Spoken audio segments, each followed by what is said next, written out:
2.5 inch cloth எடுத்திருக்கோம், lining cloth எடுத்திருக்கேன். காஜாப்பட்டி வந்துட்டு ராங் சைடு வச்சு தைச்சி ரைட் சைடு வந்து நம்ம டர்ன் பண்ணுவோம். ஸோ இப்போ நான் ராங் சைடு ப்ளவுஸோட ராங் சைடு லைனிங் கிளாத் வச்சு ஒரு ஸ்டிச் போடுறேன். ஸ்டிச் பண்ணிவிட்டு மேலே 1/2 இன்ச் கீழே 1/2 இன்ச் விட்டுருக்கோம் இல்லையா, அதை அப்படி மடித்து ஒரு படிமான தையல் போடுறோம்.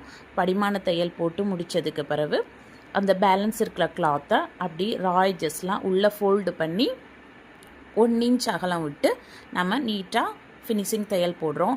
இதில் வந்து நார்மலாக வீ லூப் வந்து நம்ம மிஷின்லேயே தைக்கலாம். என்னோடய கஸ்டமர் வந்து மேனுவலாக வந்து லூப் கேட்டிருக்காங்க. அதனால் நான் இதில் வந்து மிஷினில் தைக்கல. நெக்ஸ்ட் வீடியோவில் வீ லூப் எப்படி தைக்கலான்னு பார்க்கலாம். பாய்.